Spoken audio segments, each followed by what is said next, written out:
nosso que estás no céu, santificado seja o vosso nome. Venha a nós o vosso reino, seja feita a vossa vontade, assim na terra como no céu. O pão nosso de cada dia, dai-nos hoje, Senhor. Perdoa, Pai, nossas dívidas, assim como nós devemos perdoar quem nos ofende. Mas não nos deixe entregue às tentações e nos livra do mal. E que assim seja.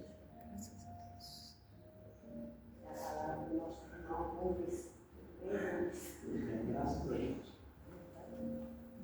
Boa noite, companheiros. Boa noite. Prazer imenso revê-los, companheiros interessados no conteúdo da doutrina. Vamos aprender um pouquinho mais, né? Com esse tema aí, o Espiritismo e o Dia de Finado, Dia dos Mortos. A última vez que eu vim aqui, parece que eu falei sobre morte, tá?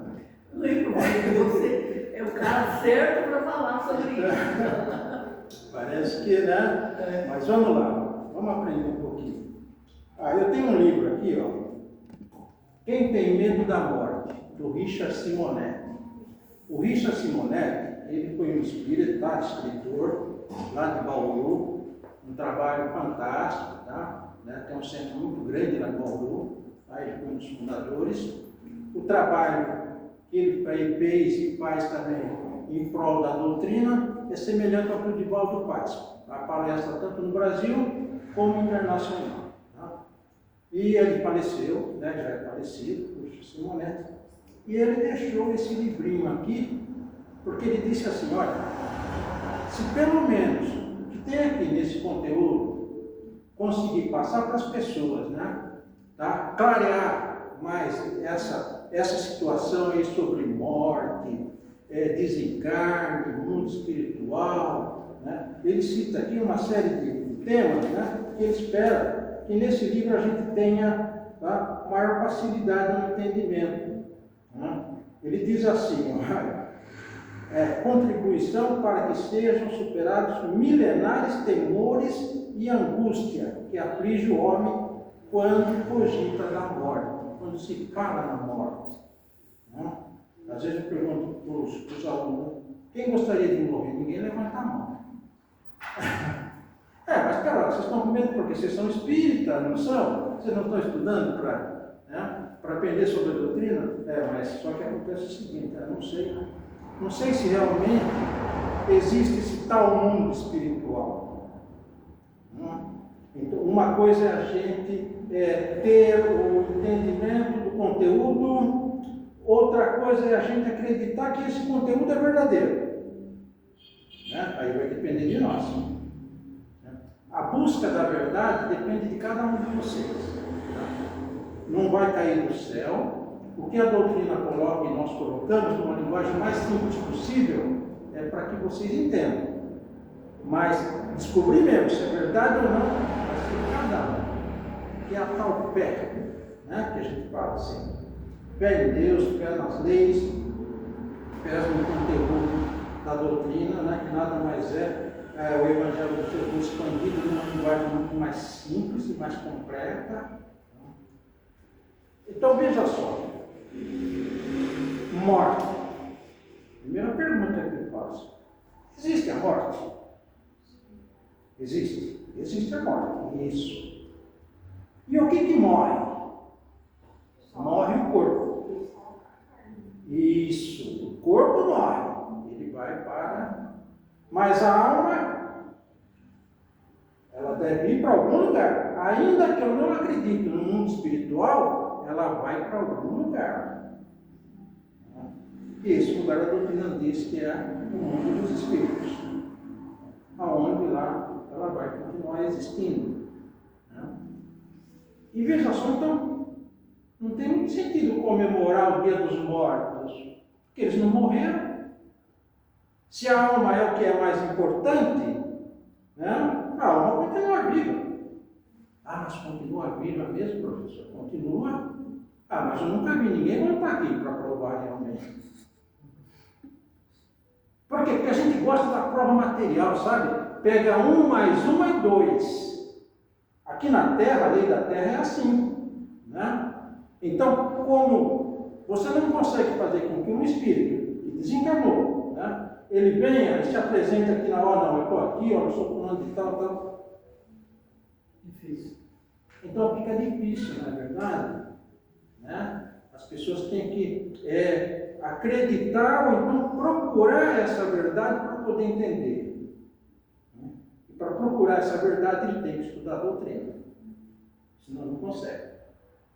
Porque se ele estudar a doutrina, ele vai entrar numa situação tal de entendimento, e lá na frente ele vai participar de uma reunião prática de desobsessão, de tratamento espiritual, aí ele vai sentir que essas entidades elas existem, que elas vão se manifestar.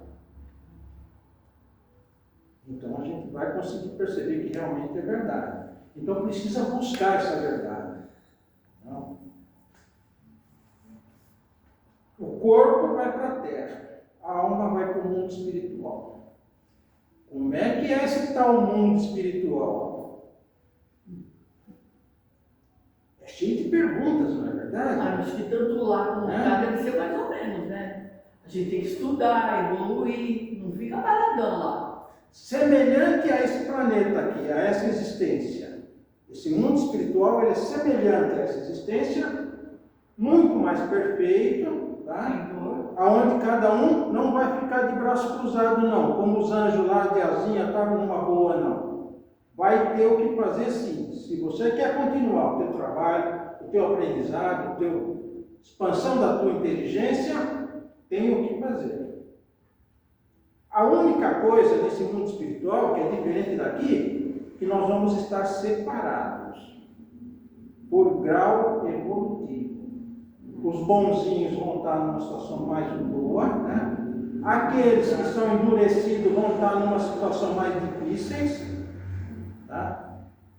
E aqueles que já chegaram a um grau mais evolutivo, assim. Então, há essa separação.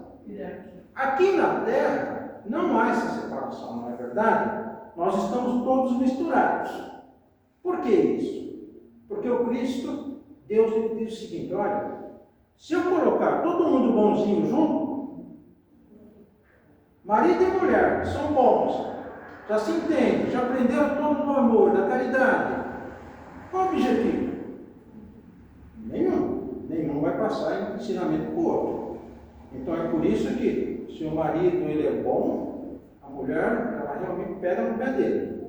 São espíritos diferentes que precisam se entender. Se os dois são Romeu e Julieta, os filhos têm problema. Para eles passarem para os filhos aquele ensinamento da fraternidade, do amor, da caridade. Por isso que nenhuma família na face da terra é perfeita. Não tem como se encontrar. Se não há um problema aqui, há um problema lá. Mas perfeição não existe. Essa é a única diferença do mundo espiritual. Bom, mas espera lá, se é assim, lembra que no Evangelho diz assim, um rapaz que perguntou para Jesus, Jesus, o que eu devo fazer para ter a felicidade eterna? E ele diz, né, larga tudo que você tem, ele era rico, né? Larga tudo que você tem e me segue. Eu perguntaria hoje para o Cristo, o que eu devo fazer para ter uma morte boa, para morrer bem, vamos dizer assim, tá? Para não ter o sofrimento, para não ter angústia na hora de morrer, ou então na hora que eu estiver do lado de lá. O que vocês acham? Primeiro saber que desencarnou, né? Tem uns que vão para lá e não sabem. O que vocês acham que o Cristo iria responder? Para o rapaz ele falou, larga tudo que você tem aí e me segue. Ele era rico, tinha muito dinheiro, ele falou, não, mas como é que eu vou largar tudo para te seguir? Eu vou largar toda a minha riqueza, as minhas coisas que eu tenho? E não foi. Agora nós estamos numa época mais moderna, nós sabemos que existe um mundo espiritual. Ao saber que existe um mundo espiritual e que eu vou continuar existindo, a minha preocupação tem que ser assim. Se eu vou para lá, como é que eu faço para sair daqui numa condição boa? Para estar lá também numa condição condição boa. É o mínimo que nós espíritas precisamos nos preocupar. Porque senão, sabe o que acontece? Vai acontecer o seguinte, como ele desaparece lá nas nossas reuniões práticas lá do domingo, não sei o que está acontecendo comigo, eu voltei lá para minha casa, eu tento conversar com as pessoas não conversam comigo, não me ouvem, ninguém me dá bola, eu estou lá no cantinho lá. Você morreu, você está no mundo espiritual e não sabe que morreu. Mas eu estou me sentindo no meu corpo. Sim, o perispírito, não tem a menor dúvida. Tá? Você continua existindo. Mas ninguém vai te ouvir, por quê? Porque você está numa outra dimensão. Não adianta você tentar conversar com os encarnados. Ninguém vai te ouvir. E aí a gente diz assim, olha, a gente não diz para eles que eles morreram não, tá? Imagina. Senão eles morrem novamente. Então a gente diz assim, olha, tá vendo o companheiro aí do lado? Tá? Tem uma entidade, né? Ali, benfeitor, ele vai te ajudar, tá? Você vai com ele vai te explicar tudo o que você precisa saber. Pode fazer pergunta o que você quiser. Tá? Mas vai com ele. E fica tranquilo que vai ficar tudo bem. Se ele já teve a permissão para chegar até essa reunião, né? Sabe, de ajuda, esse sinal que realmente ele já tem direito a ser resgatado e ir para um local melhor. Geralmente ele segue. Isto é, a gente morre e não sabe que está morto. O outro lá pegava, voltou para casa, pegava a baleta e saía para trabalhar todo dia. Ia lá para o trabalho. Não, mas eu não estou morto, não, imagina, eu vou lá. Eu tenho que trabalhar. Olha só a situação que a gente fica se nós não nos preocupamos, tá? Se nós não nos preparamos para o dia de amanhã. Então é importante sim. E a resposta do Cristo seria essa: faça unicamente o bem. Não faça o mal. Praticar a lei do amor, né? Exatamente. Resumindo todo o Evangelho de Jesus. Ame o seu semelhante sempre. Esbanja amor na sua convivência aí na Terra. E você vai sair daqui numa situação muito boa e vai estar lá também numa situação muito boa. Agora é fácil ser assim. Espera lá, eu ia dizer assim, espera lá, que isso você está querendo muito. É que tem dia que o próximo ele não ajuda, né? Isso! Eu ia chegar e falar para ele, mas você está querendo muito, não dá, puxa vida. Né? A gente está aqui no meio, né? No meio aqui é hostil, né? No meio é difícil. Né? Você trata bem as pessoas, né? Que maltratam, sabe? Né? Não quer levar vantagem sobre o outro. Mas ele falou o seguinte, olha, eu não estive aí. Ele ia responder assim, eu não estive aí, eu não passei por tudo isso. Por que você não pode passar? E aí então eu iria repetir, né? Nem mérito eu tenho. Se ele que tem mérito passou por tudo isso, eu que não tenho mérito, porque se eu estou num plano de prova e expiação, quer dizer que eu estou ainda numa situação muito capenga, né? Tá? Nós aqui estamos numa situação de um mundo de prova e expiação, que ainda é um dos mundos mais atrasados que tem no universo. Então, nós temos que seguir os ensinamentos. Nós temos que seguir o que a doutrina ensina. E aí, então, a gente realmente se prepara. Tem que fazer esse sacrifício, não tem jeito. Eu vou dizer para vocês, eu vou pegar um exemplo próprio hoje. Olha só. Eu tenho vindo aqui falado muito em oração. Eu repito nas minhas aulas, meus alunos também da oração.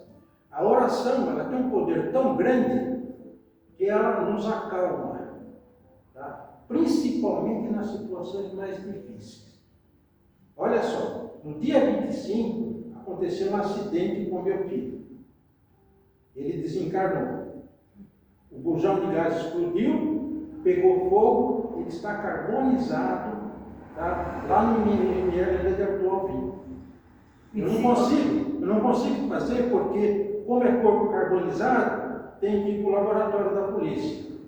Foi recente agora? Dia 25 agora, faz o que? 10 dias, né? Mais ou menos? Meu Deus. Vejam só, aí vocês perguntam, nossa, mas com esse acontecimento você tem disposição para poder? Sim.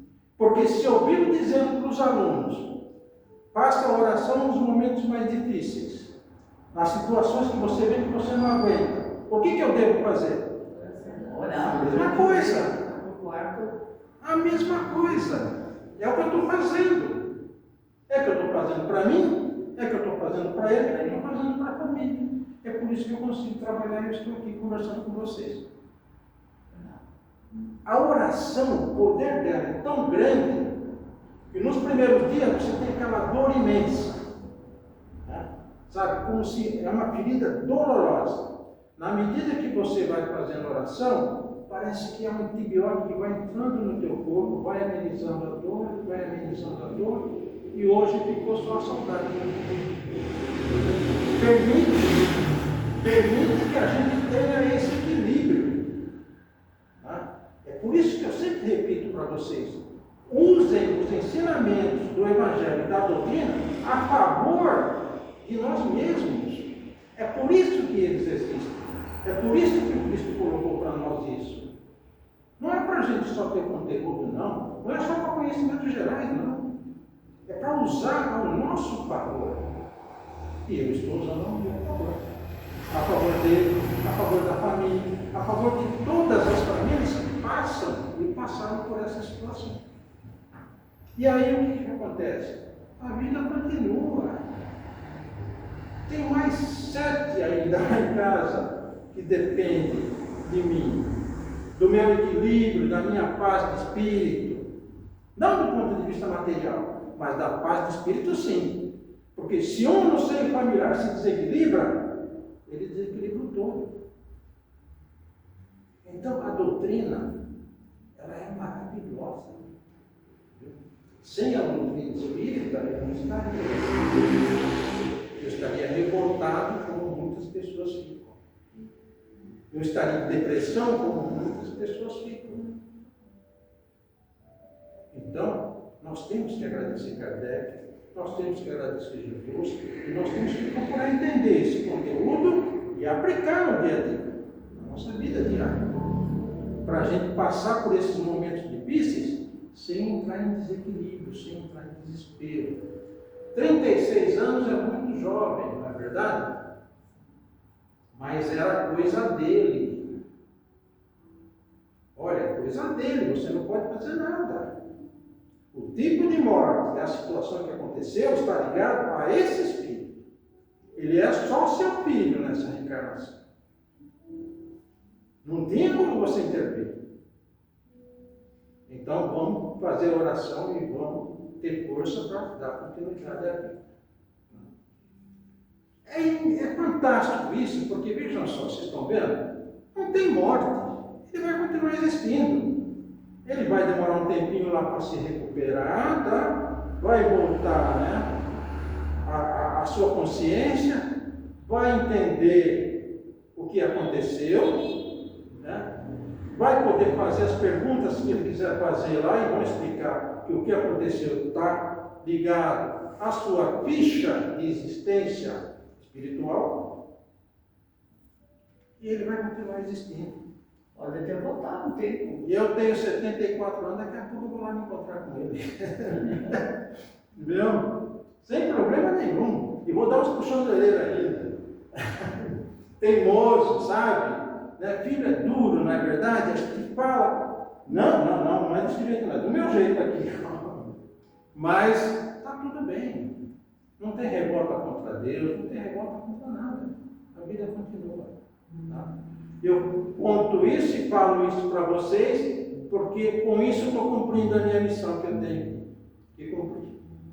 Muita paz a todos, que Deus nos abençoe.